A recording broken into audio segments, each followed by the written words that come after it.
নমস্কার, আমি নির্মল বিশ্বাস মুদ্রা চেনা ইউটিউব চ্যানেল থেকে আপনাদেরকে জানাই স্বাগতম। আজকে আমি আপনাদের সামনে ভিক্টোরিয়া এমপ্রেসের 1885 সালের একটি পয়সা নিয়ে আলোচনা করব।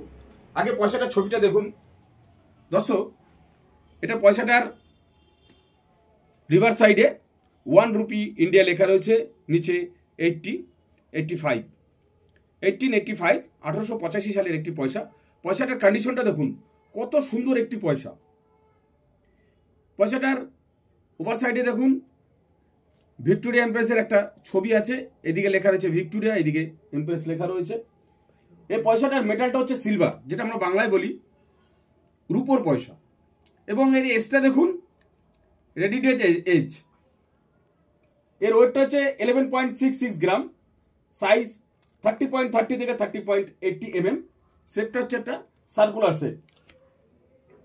এই পয়সাটা একমাত্র 1877 এবং 1878, 77 এবং 78, 77 আর 78-এর কোনো কলকাতা মিন্টে কোনো মিন্ট মার্ক নেই।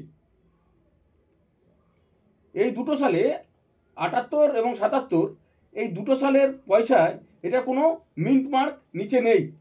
আমরা এটা জানি কলকাতায় কোনো মিন্ট মার্ক থাকে না, কিন্তু 1879, 1893, 1897, 1898, 1900 এবং 1901 এই তিনটে কলকাতা মিন্টের সি আছে। ইনকেস অন বোটাম ফ্লোয়ার নিচে সি। বোম্বে ডট, সেটা হচ্ছে 1877 থেকে 1882 সাল।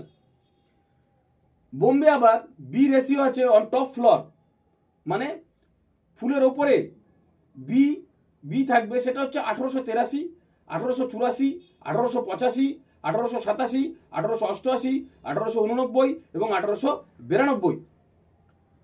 আবার বোম্বে থাকবে বি রেশিওড অন বটম ফ্লোর, মানে ফ্লোরের নিচে বি থাকবে, সেটা হচ্ছে 1884 এবং 1885। এই দুটো সালে কিন্তু বিটা নিচের দিকে থাকবে, ডট ফুলের নিচের দিকে থাকবে কিন্তু দুটো সালে। আর ফুলের ওপরে একদম বি থাকবে ইনকেস অন টপ ফ্লোর, মানে উপর দিকে। সেটা হচ্ছে বোম্বে মিন্টে যে পয়সাটা হবে, সেটা হচ্ছে 1885, 1893, 1897, 1898, 1900 এবং 1901। এইগুলো কিন্তু এই যে সালগুলো বললাম, এইগুলো কিন্তু সালের মিন্ট মার্ক। যে কোনো সময় কলকাতা মিন্টে ফাঁকা থাকবে, কোনো সময় কলকাতা মিন্টে সি থাকবে। এই পয়সাটার আপনার আমার হাতে যে পয়সাটা আছে 1885 সালের, এই পয়সাটার কলকাতা মিন্টের ফাইন কন্ডিশনের দাম আছে 1050 টাকা, ভেরি ফাইনে 1100 টাকা, এক্সট্রা ফাইনে 1400 টাকা এবং ইএনসিতে 2000 টাকা এই পয়সাটার মূল্য আছে। দর্শক, এই ধরনের পয়সা দেখুন, কন্ডিশন কত ভালো একটা পয়সা। কিন্তু আবারও বলছি, পয়সা আপনাদের ঠিকঠাক করে চেক করে নিতে হবে। হুটহাট করে এই ধরনের পয়সা দেখলেই কিনে নিলেই হবে না, কারণ এই ধরনের অনেক ধরনের ফেক পয়সা এরকম বেরিয়েছে। অলরেডি আপনাদেরকে এর আগেও আমি এরকম পয়সার অনেক ভিডিও দেখেছি। যদিও এই পয়সাটা আমার হাতে যেটা আছে সেটা অরিজিনাল পয়সা। একটা ফেক পয়সা আপনাদেরকে দেখাচ্ছি। এটা যেমন একটা ফেক পয়সা, এই যে 1 টাকার যে কয়েনটা আছে, এটা কিন্তু একটা ফেক পয়সা। ফেক পয়সা এবং অরিজিনাল পয়সা গুলিয়ে ফেললে হবে না। আপনাদেরকে বুঝে নিতে হবে কোনটা ফেক এবং কোনটা অরিজিনাল, এবং এর মধ্যে কত % সিলভার আছে সেটা আপনাদেরকে জানতে হবে।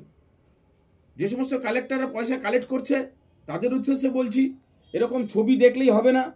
আগে দেখতে হবে এর এজ কী আছে, সেইগুলো দেখে এবং এর সাথে মিলছে কি না সেগুলো সব কিছু একটা একটা করে চেক করতে হবে। আমাদের থেকে অনেক সিনিয়র লোকরা আছেন, তারা আমাদের থেকে অনেক ভালো বুঝতে পারেন। আমাদেরও কোনো পয়সা অসুবিধা হলে আমরা আমাদের সিনিয়রদের কাছ থেকে অনেক সময় সাজেশন নিই যে দাদা এটা অরিজিনাল পয়সা না ডুপ্লিকেট পয়সা আছে, আমরা সাজেশন নিই। যদি আপনাদের কাছে এরকম কোনো পয়সা আছে অবশ্যই আপনারা কালেক্ট করবেন, কিন্তু সেটা বুঝে শুনে কালেক্ট করতে হবে, কারণ মার্কেটে অনেক এরকম 2 নম্বরই ফেক পয়সা বেরিয়ে গেছে। তো যাই হোক, আপনাদের একটা জিনিস দেখালাম, এই যে 1 টাকার কয়েনটা যেটা দেখছেন, এটা কিন্তু একটা ফেক পয়সা। এটা কিন্তু একটা ফেক পয়সা। আর এই যে পয়সাটা আপনারা দেখছেন, এটা এরকমই দেখতে অনেক ফেক পয়সা বেরিয়ে গেছে। কিন্তু আমার হাতে যেটা পয়সাটা আছে, এটা আমরা চেক করেছি, এক্সপার্ট দিয়ে দেখানো হয়েছে, এটা কিন্তু একটা অরিজিনাল পয়সা আছে। তো যাই হোক দর্শক, আজকের এই জানকারিটা আপনাদের যদি ভালো লেগে থাকে অবশ্যই লাইক শেয়ার কমেন্ট ও সাবস্ক্রাইব করতে ভুলবেন না। থ্যাংক ইউ, নমস্কার।